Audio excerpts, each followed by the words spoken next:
Awesome. All right. Good afternoon. I'm Amy Snyder from the Connect and Communicate Series Planning Committee. Thank you for joining us for the Connect and Communicate series presenting Using our Statistical Software for Library Assessment. Do more with your data for free. This discussion will be recorded and it will be made available to Pennsylvania Library Association College and Research Division members through the PA-LA CRD YouTube channel, as well as sent to registrants and available on the CRD blog. For this discussion, you will only need a headset or speakers. We encourage you to ask questions in the chat box at the bottom right throughout the discussion, and we'll attempt to include your questions as appropriate during the discussion or at the end. We'll also do our best to assist participants with technical issues, so please post those issues in the chat box as well. This session is brought to you by the Pennsylvania Library Association College and Research Division's Connect and Communicate series. I'd like to thank the CRD board for supporting the Connect and Communicate initiative and the other Connect and Communicate Planning Committee members, including Adam Balchunas, Christy Alderman-Ritter, Diane Porterfield, and Rana Lee Choco. Please contact anyone of the team for information about becoming a PA-LA member. This project is made possible by a grant from the Institute of Museum and Library Services administered by the Pennsylvania Department of Education through the Office of Commonwealth Libraries and the Commonwealth of Pennsylvania, Tom Wolf, Governor. And finally, I'd like to thank and introduce our presenter for today's event. Sarah Curran is the Student Success and Outreach Librarian at Juniata College. So welcome, and I'll turn it over to Sarah. Hi, everyone, and thank you, Amy, for the introduction, and thank you to everybody who's put in all this great work for the Communicate and Connect series and everybody at PA-LA. Let me share my screen really quickly. And I am here to talk to you about using our statistical software for library assessment. I'm going to preface this by saying that Juniata College is currently undergoing a total building renovation of our library. So I'm in the basement of one of our academic buildings right now with the collections. This isn't just a fancy Zoom background. I'm actually going to be talking about that project a little bit later because a lot of the data that I'm using throughout this presentation for the examples comes from that. And I'm going to try to answer some of the questions from the chat as I go. So if that ties into something that I'm talking about, I'll try to answer it there, but there's also going to be some time for discussion at the end. All right. Okay, so this is a snapshot of a data set that my examples today are coming from. So these are records of library use taken by our student workers every hour. The students do a walkthrough with a small whiteboard. We have a small library, so this is possible. It takes them under 5 minutes to do that walkthrough. I'll talk a bit more about how to scale a project like this for a larger library, because I know not all of you are coming from quite as small of a situation as I am. And what I'm going to focus on today is how you can use R to go from something like this to this. So this is a graph that shows the busiest hours in the library across the whole semester. By using lighter colors to show where there were more people in the building, and then darker colors to show when there were fewer people. And there's that scale over there on the right side of the graph. I'll have this graph and others later, so I'm not going to talk through it very much right now.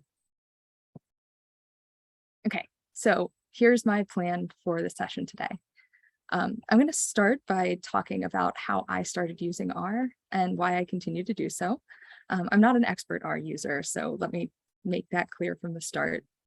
But I can show you at least what I'm able to do with my basic skills. So my goal is to kind of demystify and share what you can do with R, which is free, and it's a flexible resource, and it'll help you make more sense of data that you might already be collecting. Then I'm going to talk about my data collection methods with some suggestions. So it's my hope that we'll have the chance to hear from other people as well to see what other people are doing and how you all are collecting your data. So we can sort of, talk about that at the end. After that, I'll share some examples of graphs that I've created from that data set that I showed you at the beginning. And I'll talk to you a bit about how I've used them at Juniata. And then finally, I'd like to walk you all through getting set up using R. This is going to be a really quick introduction, but I hope it makes it feel a little less intimidating. I know when I started using it, I was like, I felt very overwhelmed. So I hope that that makes this a little better.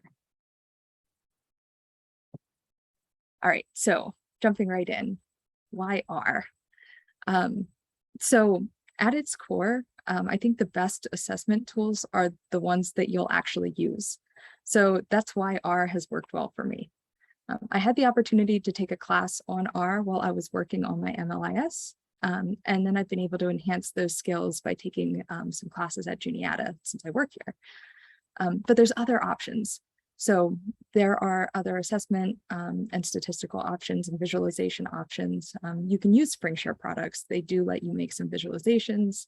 Excel will create graphs for you. You may have access to and use Tableau. And all of those are great. And if they work for you, perfect. I'm not going to tell you to stop using them. And maybe we can talk a little bit more about those at the end too. But what I like about R is that it's free. And there's a lot of free classes and open access texts available online. So I've linked some of those on a slide at the end, and they'll do a great job of introducing you to how to use R and sort of get started using it. So I use it because I know a bit of why or how to use it. So I have some background and I, have a fairly solid introduction to it. But I recommend it because it's free and it offers a lot of flexibility. I'm going to focus this session on creating visualizations, but you can also use it to develop more advanced statistical understanding of relationships between different aspects of your library. So for example, if there's a class in the library before 10 a.m., you might be able to show the total number of students in the library is consistently higher than average if there's that early morning class, and it remains higher than average until noon. So it gives you the opportunity to make those connections and concretely show that, things that you might be able to talk about anecdotally are happening. So a little about R. So I'm going to be talking about R throughout the session. And while R is doing the work, as a user, you're going to be interacting with R Studio. So if you imagine R as like the engine of the car, R Studio is the steering wheel. So the engine actually makes it go, but the steering wheel is what lets you use it, if that makes sense. And both of these are free and they're linked at the end. I've also included these little hex images here, and these are packages in R Studio. So it's sort of like you adding a stereo into your car. You can install these packages to make R do more things. I'm going to be using the Tidyverse package, which actually contains many of these packages. ggplot allows you to create really cool graphs and visualizations. The pipe makes writing code a little easier. Knitter makes it easier for you to sort of print your results in a way that you can have it printed straight to Word. And then for cats, I mostly included because it had cats on it, and I figured we're a group of librarians and might as well lean into the stereotype. So that is for using functions, I believe. So I'll talk more about those when we get into the sort of the example of how to use R. So a lot of your questions as part of the registration process seem to focus on data collection. So I wanted to talk a little bit about, again, I'm not the be-all end-all expert of data collection, but I do think that like any assessment tool, I think the best data is the data that you can actually collect and that you can use. So these are kind of straightforward recommendations around that. So thinking about what you need to know, and also what you're able to measure or record. So if I want to find out, I don't even know, what people are thinking as they are in the stacks looking for a book, it might end up being more complex than a project than it's worth. I could create a survey that's on every single stack that asks people to say, like, what are you thinking right now as you're pulling this book off the shelf? It might not be the best use of my time.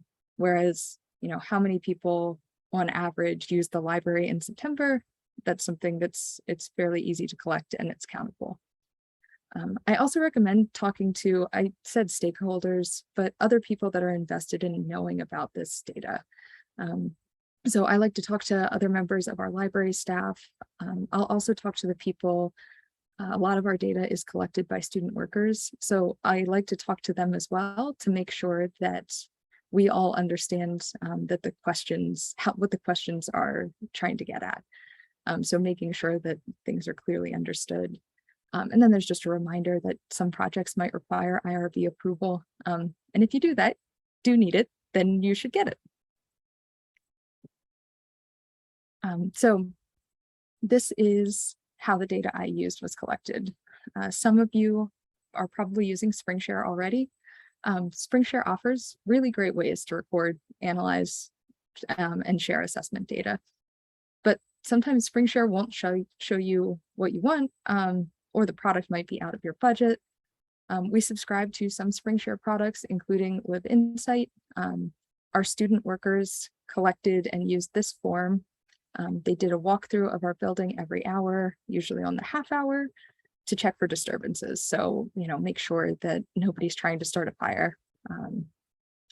And as part of that walkthrough, we also had them tally the number of people in spaces or using specific resources. So I have a list of everything that they collected on the next slide. This usually took them under 5 minutes. We have a small building and there's not a lot of traffic. So, it's fairly easy to count that there's 45 people in the building total. This is something that you could also do using a Google form, and it would function pretty similarly. And I see that there's a question here about CSV file. You're reading my mind, Adam. So what I was going to say is if you want to use this data in R, you basically just need to be able to access it as a spreadsheet. So as long as you have an Excel file or a CSV file, it's going to be really easy to input and upload it into R. And I'll actually show you how to do that with a CSV file specifically. So again, you can always use SpringShare if you're using it already, and SpringShare makes it easy to export CSV files. The reason that I know SpringShare also allows you to make graphs, I got frustrated with those graphs. They didn't always show me what I wanted. I couldn't see the relationships between certain aspects of the data in ways that made sense to me. So R gave me more flexibility. And again, I'm hoping that we'll have a chance to talk a little bit more later about how other people might sort of scale this to different size libraries. So, you might just keep track of one space if you're working in a much larger library, or only record for a set amount of time. So maybe every day for a month, once a week, every other week, or for a whole week, but every other week for the whole semester. I'm interested to hear in what you're already doing, and then also what you think you might want to do in the future. So here is the data that was collected in that SpringShare form. So here's a little bit about the purpose. Part of this, as I mentioned before, we are undergoing a total building renovation. So part of the purpose was to, while much of the plans, the architectural plans are already in place, there's still decisions around furniture that we're going to be making. So looking at, our study carrels still being used, how many students are in small group study rooms versus larger group study rooms. In the group study rooms, is there more than one person? So it helps us sort of make some informed decisions and make changes where we can to make the renovated space better match the way that our students use the library space. It's also really handy for event planning.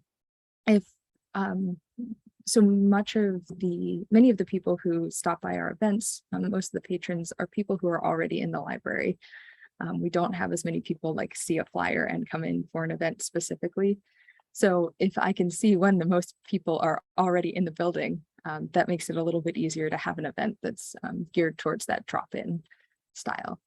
It's also useful for staffing and hours decisions. So if there is nobody in the building using the building at midnight until the week of finals, then we probably don't need to do extended hours until finals week, things like that. And again, collection methods were hourly counts.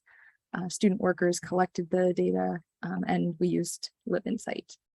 So over here, we collected date and time, the number of patrons on each floor, and also the number of patrons in specific areas, so like the info commons.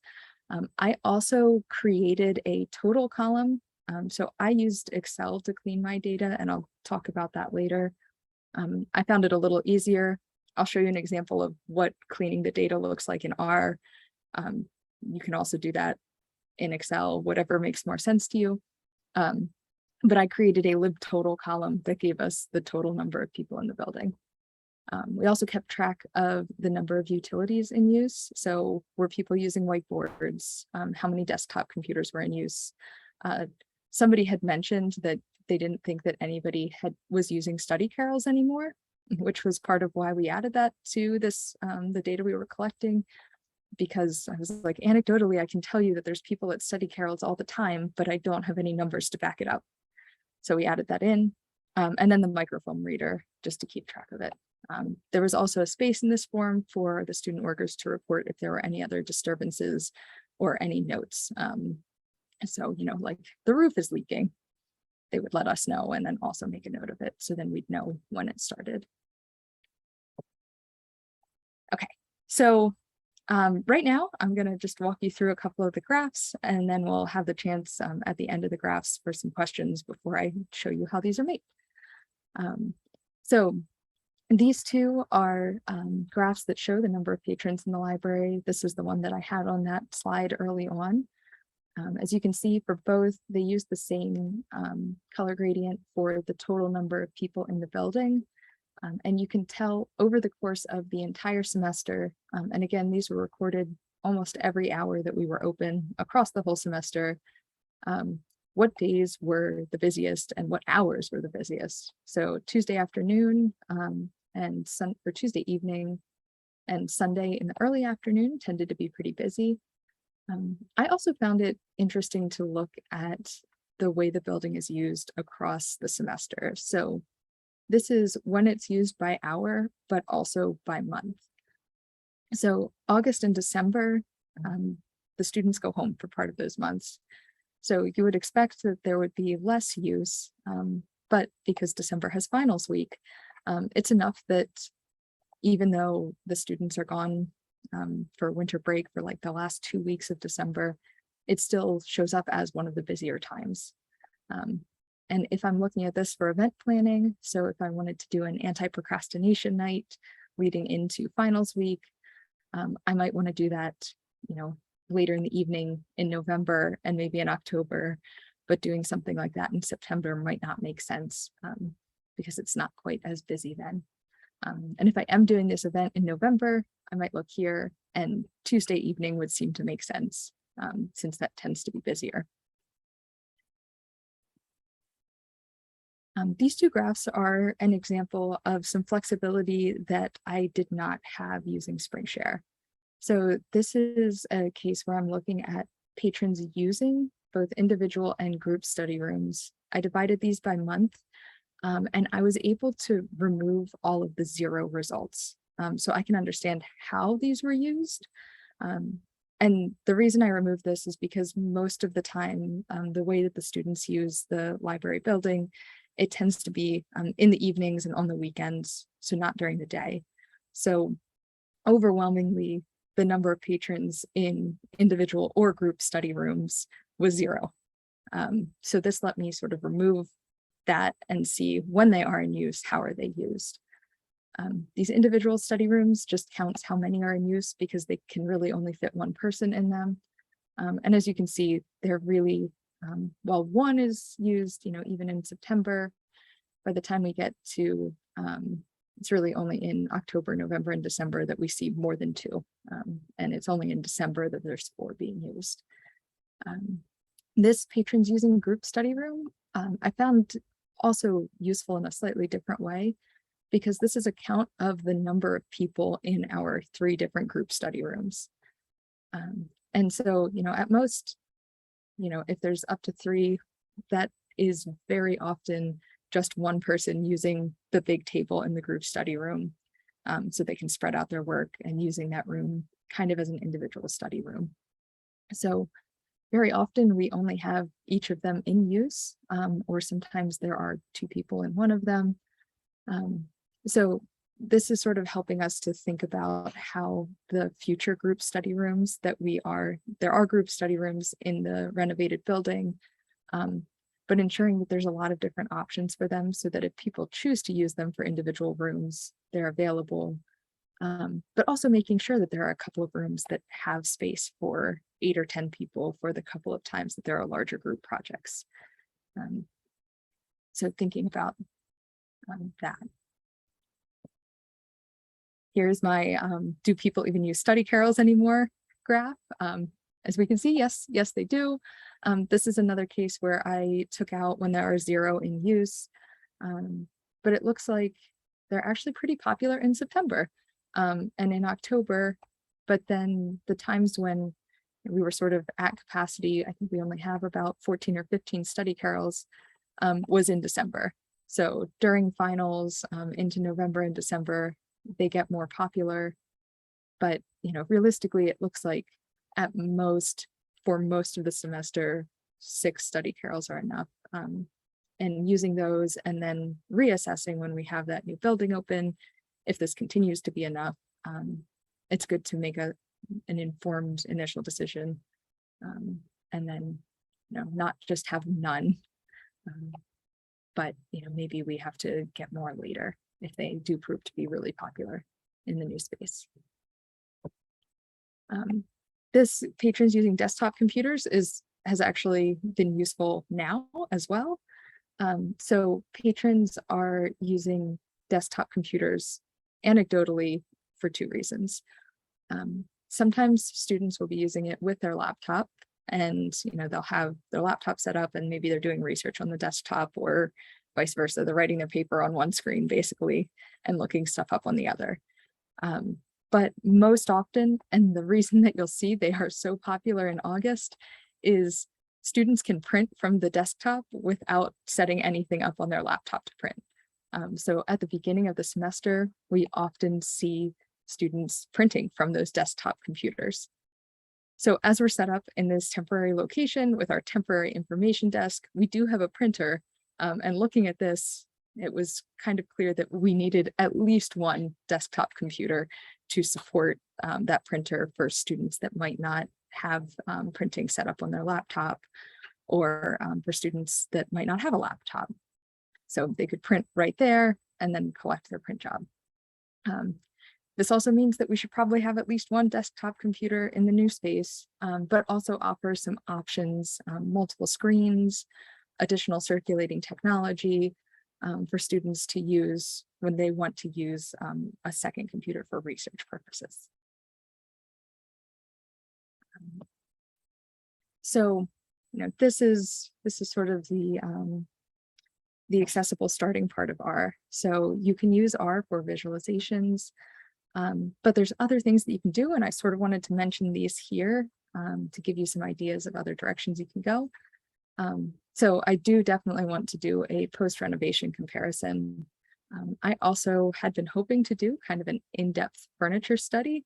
So how many people use the comfy chairs out of the total number of comfy chairs that we have, versus maybe how many people prefer to sit at a wooden chair at a desk, again, to help us decide what kind of furniture to buy for the new space. I'm also really interested in traffic trends after events and instruction.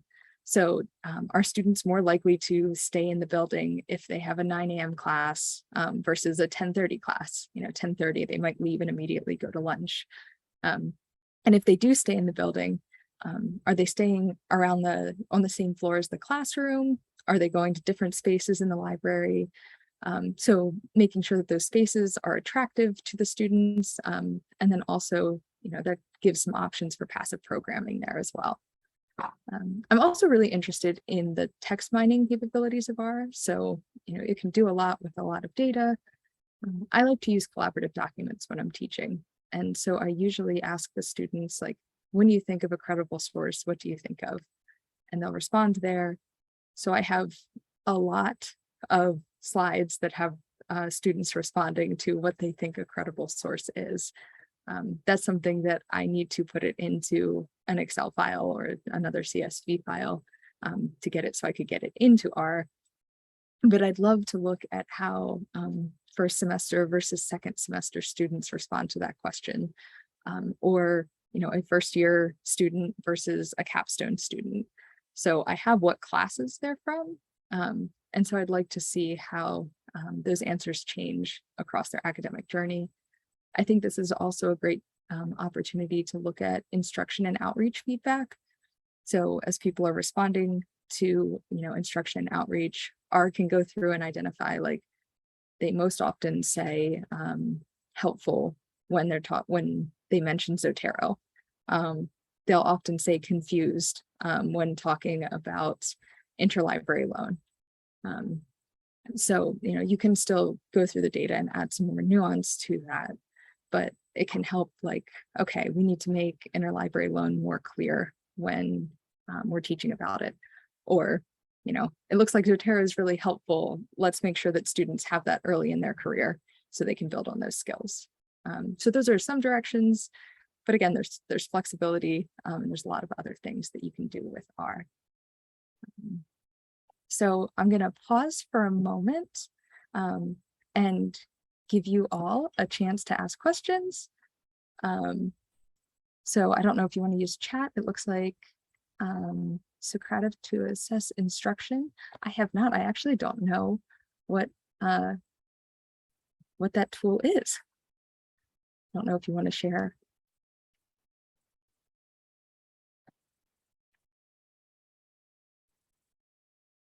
Oh, cool. Awesome. So you'll share a link. Or if anyone has any other questions, or I'll kind of dive into what R looks like.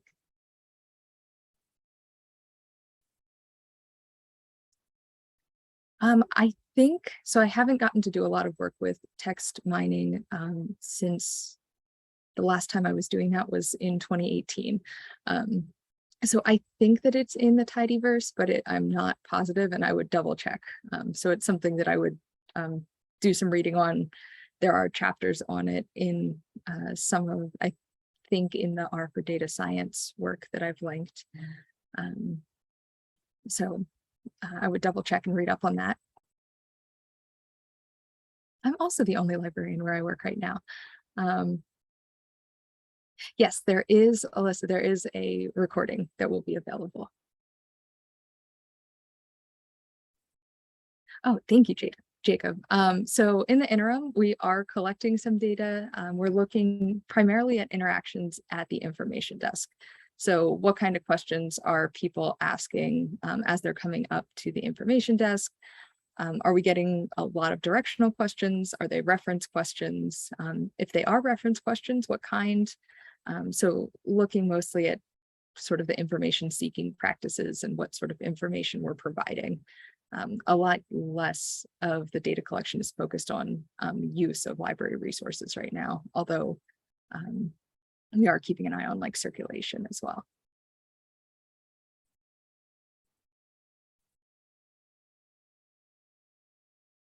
Any other questions before an introduction to using R?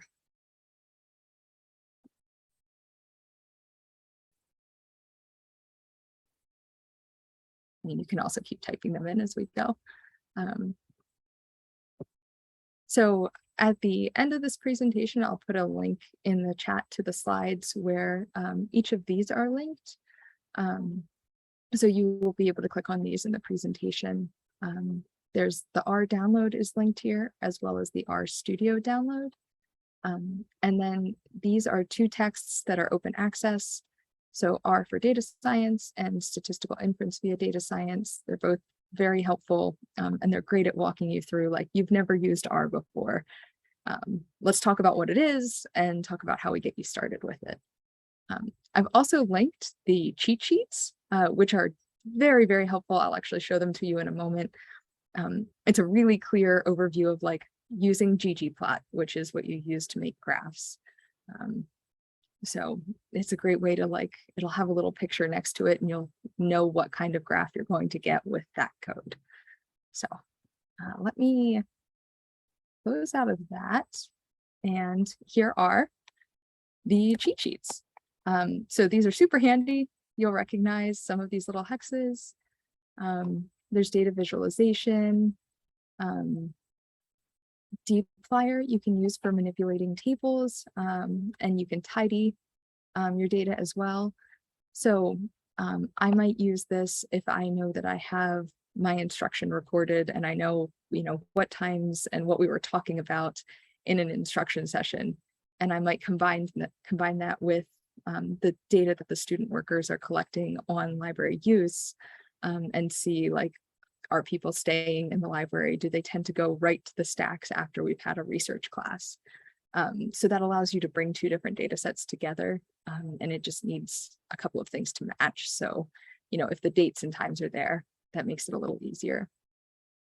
There's also things for importing data, applying functions. There are a lot of cheat sheets here. And then at the end, there's some contributed ones as well.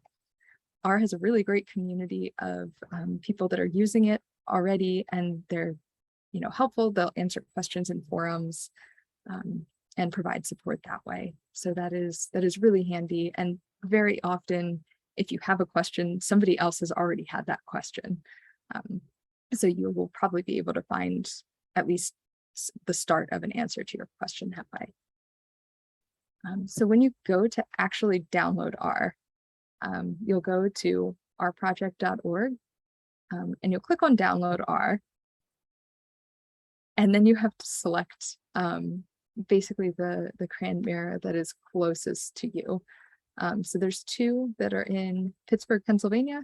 They're most likely the closest to those of us in Pennsylvania. So you can click on those. And when you click on it, it'll start the download.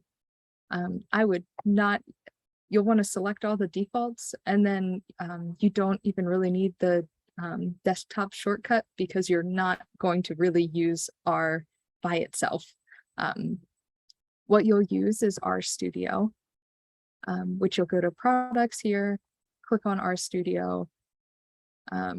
You'll want the desktop version, and you'll want the free version. I mean, if you want to pay $1,000 a year for the pro, you're very welcome to, but you'll probably be using the free version. That's what I use. And when you are using it, it looks like this, which I understand might feel very overwhelming. Just going back for a moment, when you are downloading it, you'll want to accept all of the defaults. And then when you're opening it, it'll look similar to this. A quick introduction to what's here. So I'll start down here, which is kind of where the code is run. This isn't saved, but it's run in the background. When I first started learning, you did a lot more down here, but with updates and the way that these gray areas, which are called chunks, the way they function, you can, for the most part, just minimize that. And you'll be running everything up here. If you need to make sure that something that you only run it once and you don't keep rerunning it, you can add the pound sign to the front and it'll comment it out. So it just appears as text. It isn't run anymore. This is where you will be creating code through chunks. I'll show you how to create a document in a moment. Up here at the top, these are files that I have in here. I've actually test uploaded, made sure everything worked prior to the session.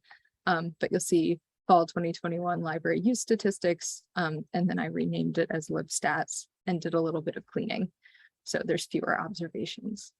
And then down here at the bottom, so you can see your files appear here. So if you have, a couple of different R files saved, they'll be here. Your plots will appear here, but they'll also appear in this main box over here on the left. Packages will also show up here. So this was what I was talking about with the tidyverse and with everything else. And you can either install them by typing install packages, like you can see right here, or you can install this way. You will only need to install them, like if you've re-downloaded R, you won't do this often. What you will do more often is load them by typing library, and then in parentheses, whatever package you're loading. To install them, you can also search for them this way. So I could search for tidyverse. It shows up, and then I can install it. It's already installed, so I'm not going to do that again. And you could also go here and you could click. So if I wanted to install knitter, I could check it here as well instead of typing out library knitter myself. And then I'll minimize that again. The other thing that is useful as you're starting out, this is probably what you will have be open to most of the time, is this help tab. So you can search within whatever topic you have open, or you can also search for whatever you're looking for. So here, if I wanted to learn more about the tidyverse, it has some helpful links. What's a little more useful is searching for things that you're actually writing in your code. So if I wanted to look at that library, how to load or attach and list packages, I can search for library, and it gives me a whole bunch of information about it. What's really handy is down here, there are examples, and you can run these examples, and then you can see how it works. It will occasionally give you, like if I run this library one, sometimes it will tell you like, oh, this didn't, warning, this didn't work right. If it says warning, but it still ran, it's probably okay. And that was actually giving me a warning earlier today. So it's not now. So it may have fixed itself. So any questions on this so far? I know this can seem like a lot.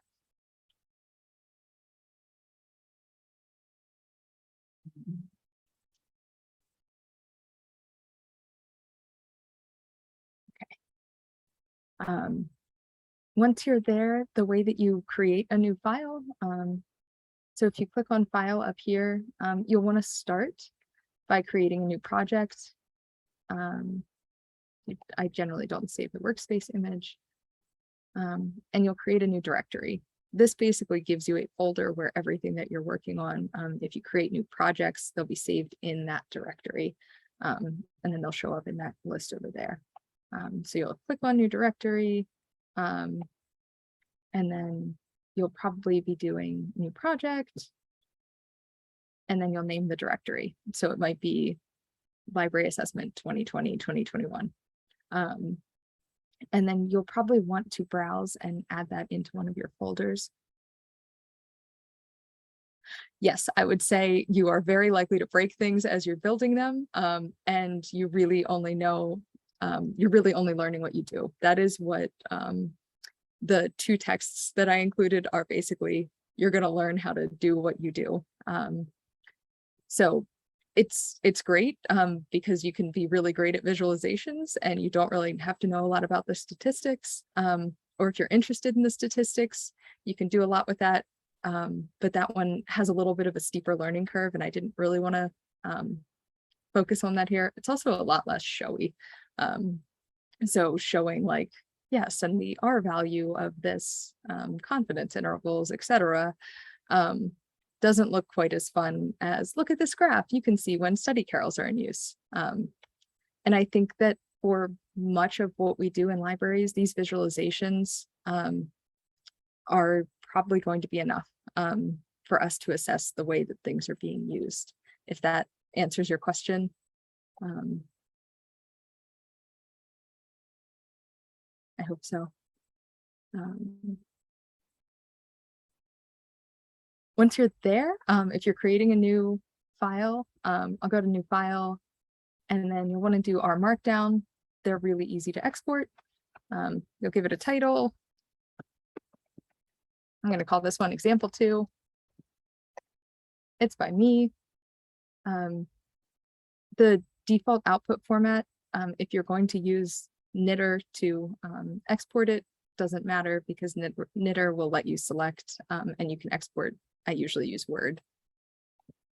If I hit OK, we see we have this new file open. And generally, you can actually get rid of most of this As you can see, I just started again with a new file.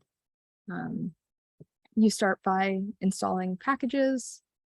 Once you've installed packages, there are some data sets that are already in R. Those are the ones that you're going to be practicing with if you're using the book to work through, or you might be importing your own. So if you're importing your own CSV file, you'll go up here to File, click on Import Dataset. CSV uses Reader. If you're using Excel, you'll want from Excel. I'll do that. You can just browse to find it. And I have the library statistics available here.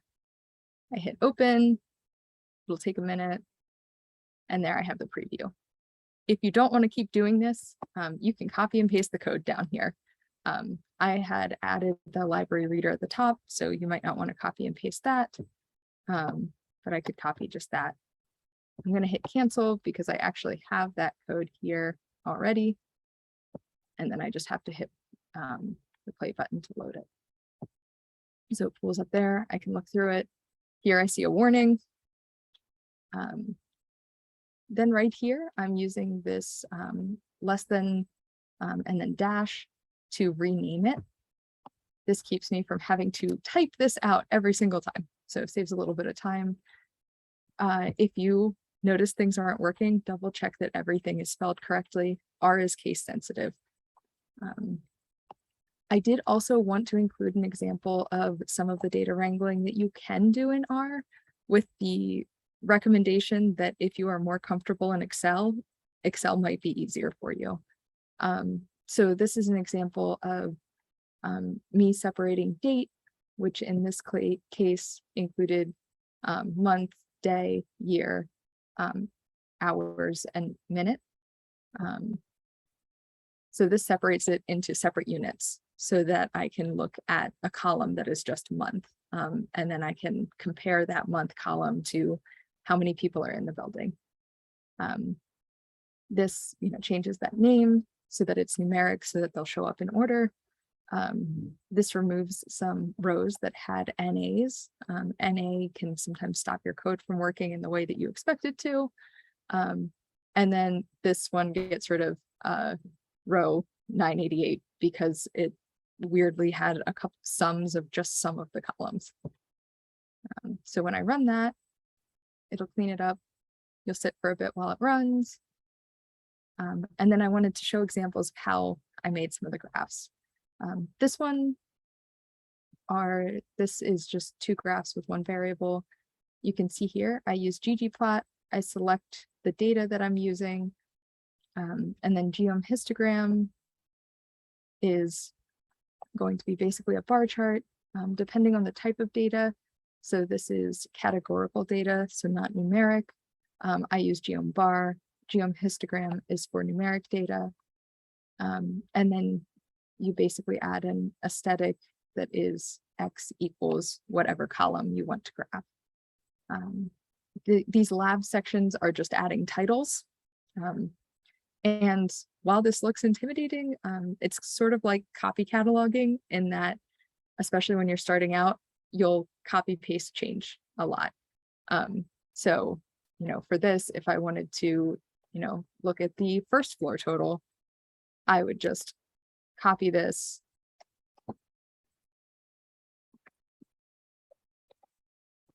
Paste, and then this bin width is just changing how many bins there are and how it counts. And then right here, count of how many times there were X number of people observed. As you can see, it still says second floor of the library because I did not change the subtitle. So keep that in mind. You might change what data you're looking at. Make sure you also change your titles and subtitles. But that copy paste change is pretty easy. And the title of the document you're working in is red if you haven't saved it. You can just Control S and it'll save it. I also wanted to show, these are one of the graphs that I showed in here. So this is patrons in the library by hour and weekday. This first graph, I had initially made it thinking that it was showing how many people were in the library by hour and weekday. This is actually a count of how many times data was reported on each of those hours. So I can tell that whatever student worker was working at noon, I think there was only one, so they couldn't always leave the desk to check. Did not count, do a building count very often on Fridays. This might also impact the results that I have here, but you can usually look and see if everything else around it is kind of similar. All of this extra stuff, so the scale Y discrete and scale X discrete limits, make sure that this shows up in order. These are things that I was looking up in a couple of different forums to see how to do that. So I learned to do that to get this to show up the way I wanted it to.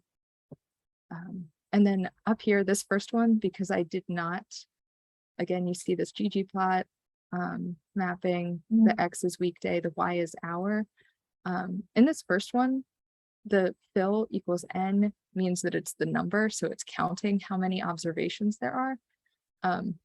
In the second one, I realized that I needed to use libtotal for that, because that would actually give me the total number of people in the library.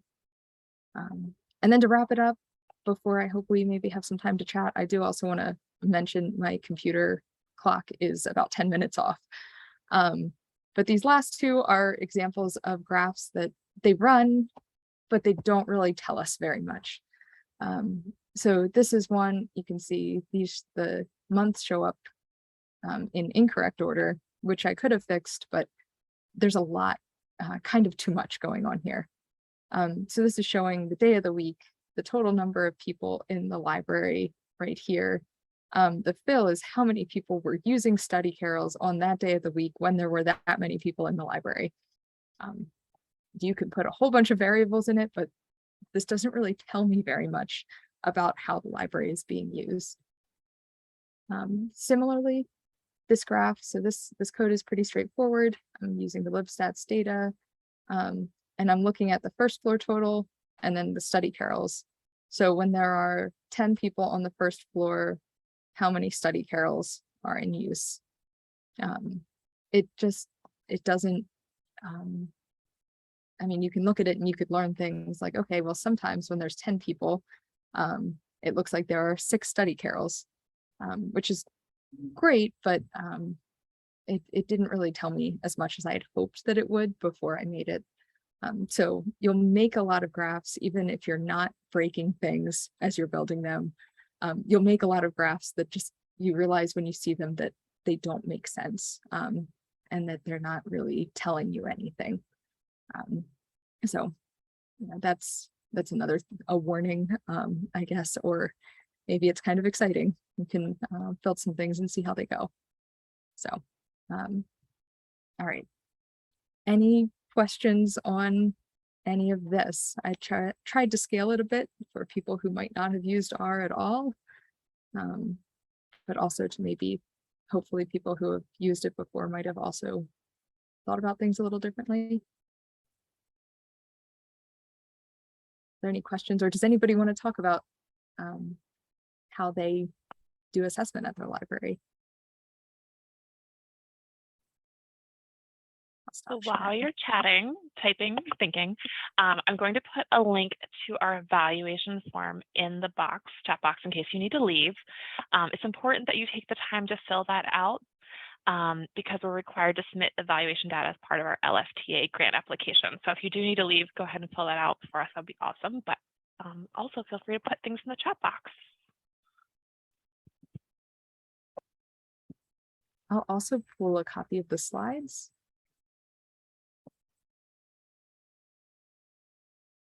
So those are available to you as well, if you're looking for links. Yeah, and if you'd rather come off mic too, that's okay.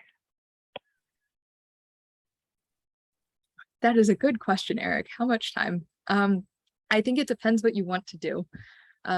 If you want to create a couple of graphs, it's something that, it might take a couple of afternoons. You install R and you learn enough that you can copy and paste things. So if what you can do is with graphs, you'll read a chapter or two, and that'll get you to the point that you'll know how to import your own data set and you can sort of copy and paste things in there.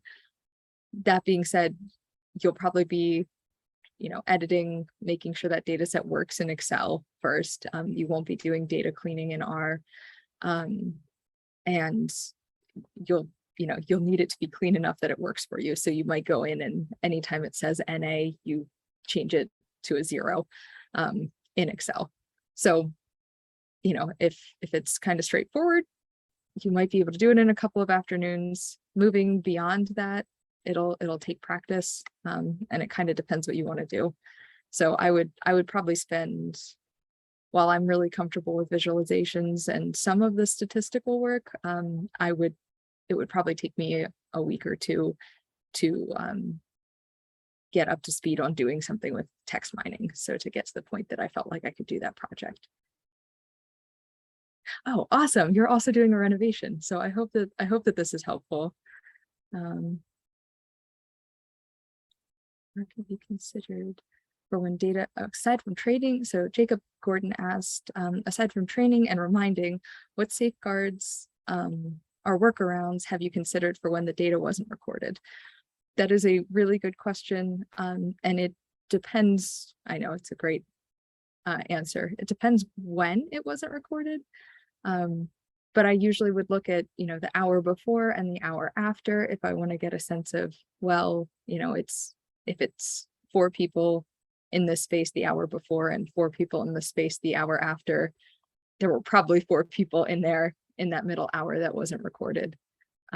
Or in other cases, I might just not have that. So that would be a row that would be missing. And so it would be useful to look at like that graph that I showed you, where we just don't have a whole lot of data or any data. So at noon on Fridays, we're just not really going to know what things look like in the library, but we can get a good idea by what things look like at 11 a.m. and at 1 p.m. Thank you. Those are good questions.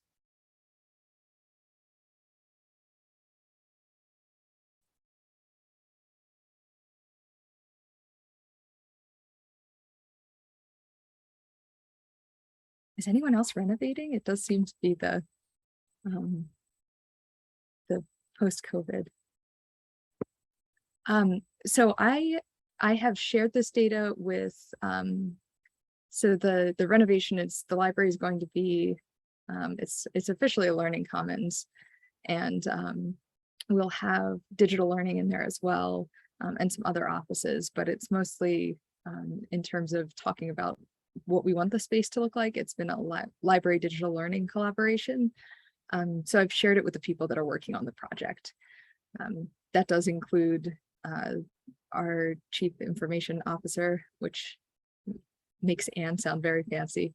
I've also shared it with the provost, and then shared it with my colleagues, both in the library and in digital learning. For those of you who are doing renovations, are you also interested in doing that pre and post assessment, and how is that going?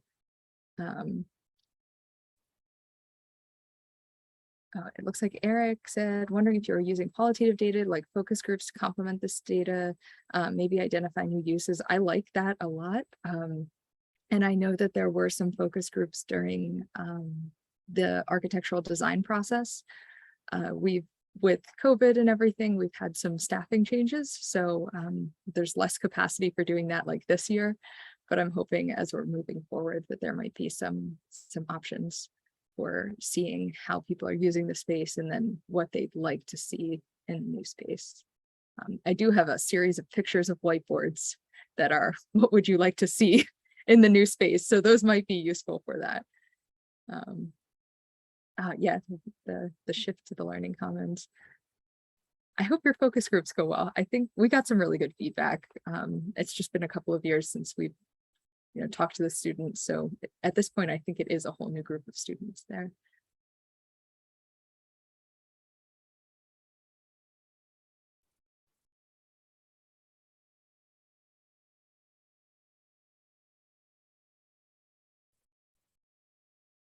You're welcome to keep adding questions into the chat box, but as we're winding down, just some closing remarks here. I'd like to thank you all for joining us today, and I'd like to thank Sarah for presenting for us. Again, I hope everyone will take a few moments to complete our survey and let us know your thoughts about the presentation today and about our programming in general. As a reminder, the recording of this presentation will be available to PALA members early next week on the CRD YouTube channel. If you are not a PALA member and you are interested in becoming a member, please feel free to email me. I'll put my email in the chat box and I'll have the appropriate person contact you. I also invite you to contact me with your suggestions for future discussions and presentations, and I most definitely invite you to contact me if you would like to present for us. So I hope you all have a good day. If you need to get on to something else, but if you have another question, feel free to throw that in the chat box.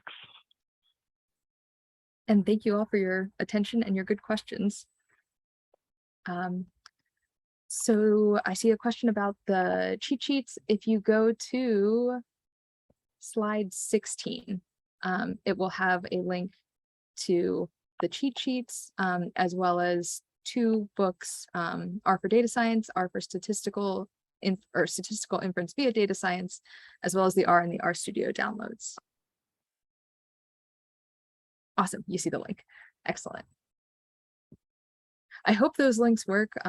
Usually I use documents that other people can edit, but I think you should still be able to click on the links even if you don't have editing privileges.